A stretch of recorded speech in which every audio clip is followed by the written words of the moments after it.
may dumating kaming package. Ayan, nakalagay. Ang nagbigay niya na ito. Papakita ko lang sa inyo, guys. Actually, nabuksan na. Nabuksan na nito. Ayan, nakalagay. To Miss Marifejo. So, titignan natin kung anong laman. Ayan.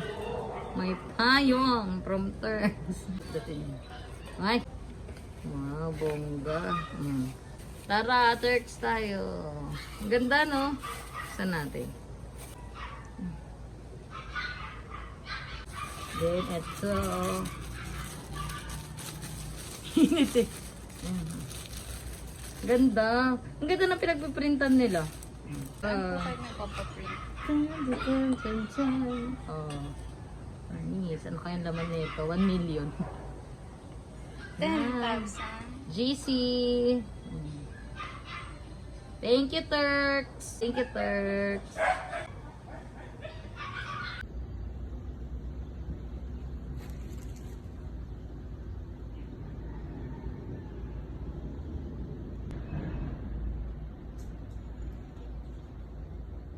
Ayun.